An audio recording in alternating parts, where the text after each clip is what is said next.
Muchas gracias. Con su permiso, diputado presidente. Adelante, diputado. Buenas tardes, diputadas y diputados. Ya hoy con una mayor calma respecto de lo acontecido el día de ayer, donde descartábamos que tuviese que ver con las explosiones que se han venido denunciando y sí con el impacto de un sismo en Oaxaca y una réplica con epicentro en Calera, que sí alertó a nuestro estado respecto de lo que sentimos de ese sismo. Diputadas y diputados, el diario La Jornada Zacatecas en los últimos días ha ido dando seguimiento a través del reporte Alejandro Ortega Neri de un problema que afecta a los vecinos, sobre todo de la colonia Pedro Ruiz González de la ciudad de Zacatecas. El problema consiste en las afectaciones estructurales que están sufriendo las viviendas de los moradores de esa colonia, que las achacan a las detonaciones de la empresa minera Capstone Copper de unos años a la fecha. Como ya es costumbre en las empresas mineras, esta no reconoce su responsabilidad. Sin embargo, tenemos conocimiento no solo de los daños causados por esta empresa, sino por otras más. Solo por mencionar 2 o 3 casos en nuestro estado. El de la exploración minera Aranzazú en Concepción del Oro, que ha venido afectando las viviendas de habitantes de la cabecera municipal, quienes ante la impunidad de la empresa minera extranjera y la complicidad de las autoridades municipales tuvieron que cerrar los accesos a la minera a fin de que les hicieran caso. Sin embargo, no repararon los daños estructurales, sino que solo resanaron las cuarteaduras. Está también el caso de la minera El Coronel, de la empresa minera Frisco de Carlos Slim, en el municipio de Ojo Caliente, que igualmente afectó gravemente las modestas viviendas de las comunidades aledañas, cuyos habitantes corrieron la misma suerte del anterior caso de Concepción del Oro. La empresa evadió su responsabilidad con la complicidad de las autoridades municipales, que por unas migajas de impuesto predial prefieren quedar bien con la empresa minera antes que con su pueblo. El otro caso más conocido y el más afectado ha sido el de la comunidad de Salaverna en el municipio de Mazapil. Primero afectaron con sus detonaciones las estructuras de todas las viviendas de esa comunidad.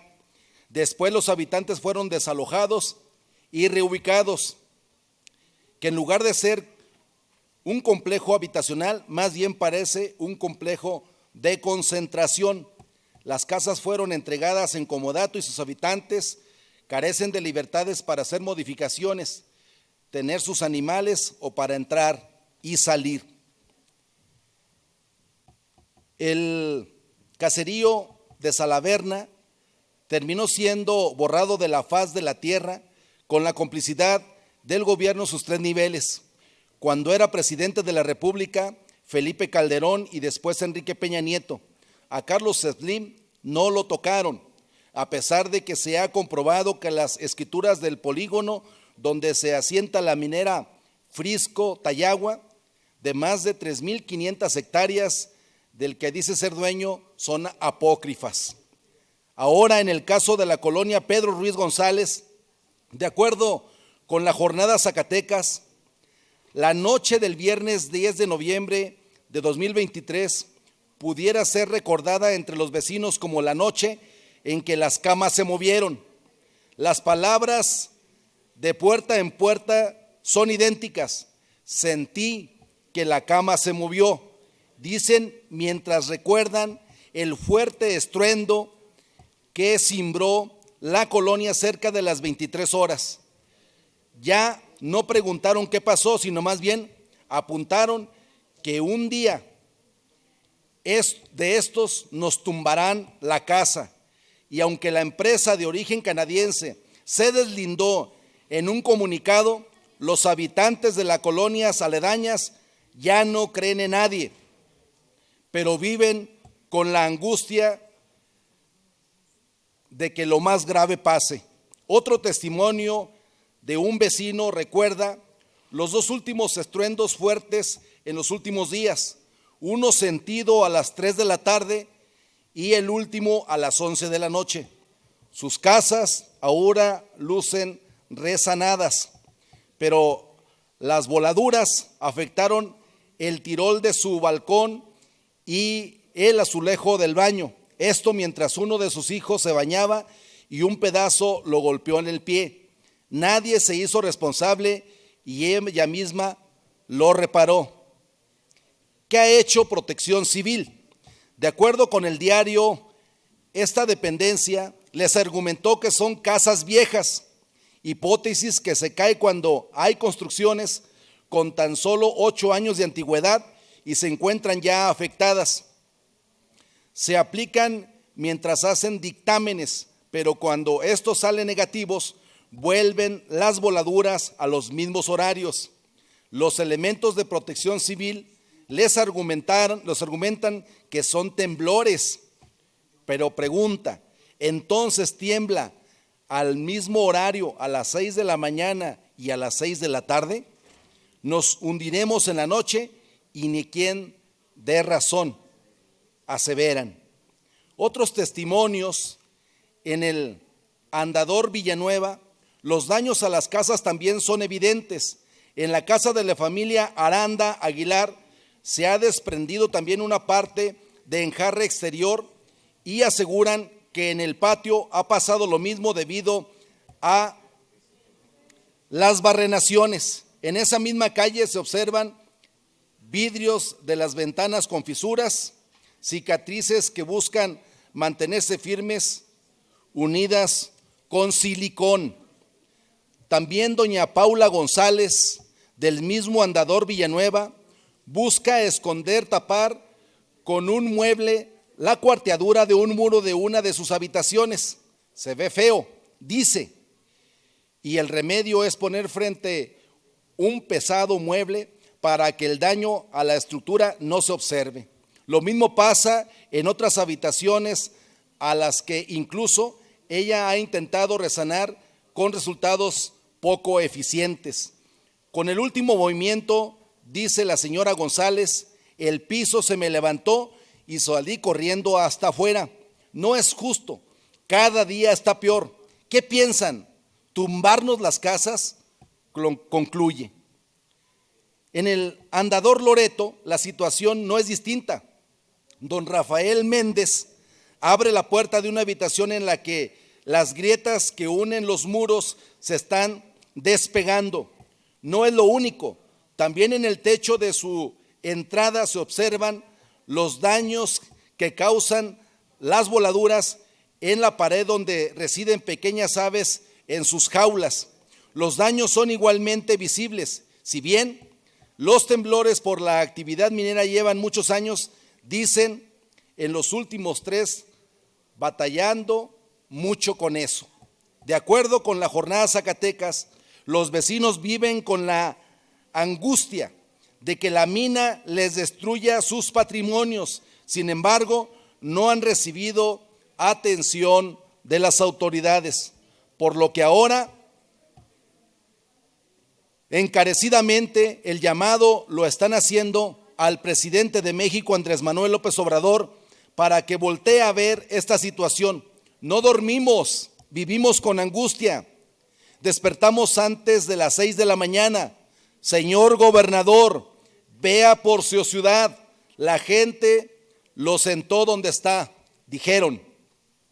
Sigo la lectura textual. La angustia les carcome, pero no solamente su patrimonio está en peligro, dicen, sino el de la ciudad también, pues las afectaciones han llegado al Templo de Jesús y la Capilla de Mexicapán, la primera que hubo en esta ciudad, que está por conmemorar 30 años de la inscripción en la lista de Patrimonio Cultural de la Humanidad, mientras su suelo se cimbra y los muros se llenan de estrías. Diputadas y diputados, los desastres naturales están a la orden del día, no solo en México, como el caso del repentino huracán Otis, que golpeó con una fuerza descomunal en Acapulco y municipios vecinos, sino también en diversas partes del planeta, sismos, inundaciones, huracanes que de acuerdo con renombrados científicos, muchos tienen que ver con el cambio climático en el planeta, cuya mayor responsabilidad recae en los países altamente industrializados y las sociedades de consumo cada vez más irracional y depredador. Las víctimas fundamentalmente son los sectores humildes que pierden todo, hasta la vida. Creo que esta soberanía no debe cerrar los ojos ante los hechos que he mencionado, causados por las grandes mineras que en Zacatecas han traído más daños que beneficios, daños irreparables, y los beneficios no pasan de ser simples migajas. Desde esta tribuna hago un atento llamado al gobernador del estado, licenciado David Monreal Ávila, para que ordene a las dependencias respectivas revisar de inmediato y a fondo el caso de los habitantes de la colonia Pedro Ruiz González, que por ahora son los afectados, pero que ante la impunidad y la rapacería que caracteriza a las empresas mineras, dentro de poco acabarán a otras colonias de la ciudad. Por tanto, pudiera ocasionar una desgracia de lo cual será responsabilidad no solo de la empresa minera, sino también del gobierno municipal y el gobierno estatal. Como se narra, diputadas y diputados, y como base la investigación que hiciese el periódico La Jornada, no es exclusivo estos hechos, estos colapsos, estas consecuencias colaterales de la extracción minera. Cualquier asentamiento urbano, cualquier población que quede cercana a la actividad extractivista va a tener estas afectaciones. El asunto es ¿cuántos años más van a pasar para que se regule, para que haya responsabilidad, para que le demos tranquilidad a los habitantes, para que tengamos desplazamientos, para que hagamos responsables de estas afectaciones? El diputado David González ayer decía, pues qué poco aguantamos, ¿verdad? Por lo que viven allá en Villa de Cos, pero pues es una constante que se padece. Qué bueno que en Pastorías el ejido le concluya, señalara diputado, al comisariado de Ejidal el que regresara el dinero que le habían dado a cambio de que se abriera una mina en esa comunidad, en ese ejido, y que se mantuviese la dignidad íntegra del ejido y no fueran a esa situación de permitir la instalación de una minera que iba a destruir su entorno y su comunidad. Es cuanto, diputado presidente. Diputado presidente Galván Jiménez, para que por favor inscriba mi asistencia y me permita participar.